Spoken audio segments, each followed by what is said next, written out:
Welcome to our deep dive. Today we're looking at this really interesting story about a company, Innova. It uses this great metaphor. The company as a botanical garden run by its head gardener, Alistair Finch. We're using this to unpack a kind of business tragedy. Yeah, it's a powerful metaphor. And what's key is understanding what Innova's real value was built on. It wasn't your standard stuff. It was these ghost orchids. Ghost orchids. Right, these incredibly rare breakthrough innovations, things that took years of patient R&D, Yeah. careful cultivation.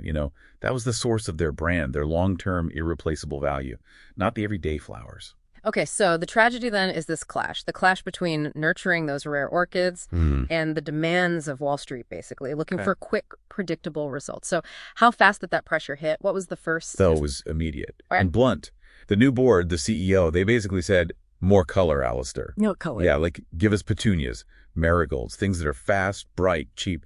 They saw the Ghost Orchid project as just a waste, a drain on resources. Because it didn't pop up nicely on the quarterly report. Exactly. Didn't fit the spreadsheet timeline.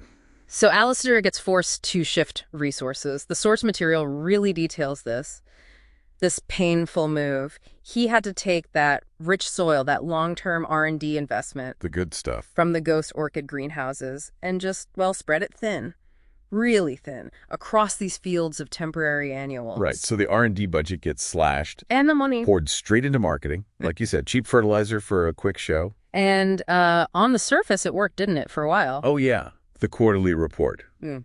A riot of color, they called it. Earnings jumped. The stock price soared.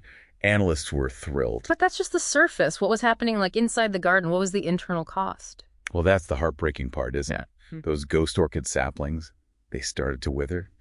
And the senior botanists, these are the people who held Innova's deepest knowledge, its history.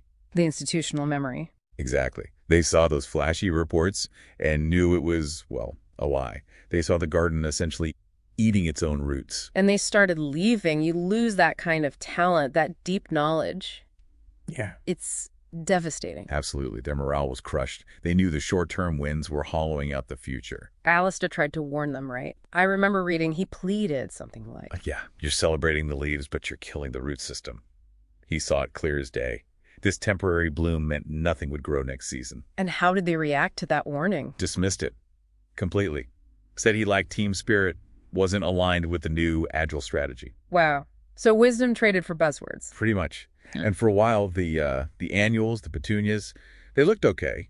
But then customers started to notice. The quality wasn't there anymore? Nope, the products weren't special. And meanwhile, competitors, the ones who had been quietly nurturing their own ghost orchids. Ah, they started revealing their breakthroughs. Exactly. And suddenly, the stuff looked cheap, outdated, fast.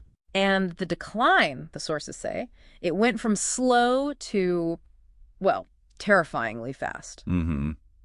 So when the company was eventually sold off for parts, the final image is just stark. Finding that withered stalk. Yeah, the withered brown stalk of what should have been the next ghost orchid died on the vine years before, starved because the soil went to the marigolds. Such a waste. A garden celebrated for its beautiful, vibrant suicide, as the source put it. And the key takeaway here isn't just, short-term thinking is bad. It's deeper. It's the loss of that knowledge, those senior botanists walking out the door. You might find more money later, but you can't easily buy back decades of embedded expertise once it's gone. That really brings it home. And it makes you think.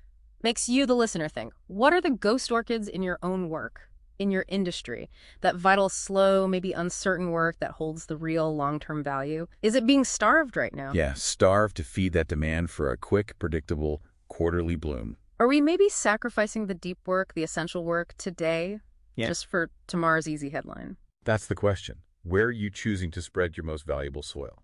Something to think about.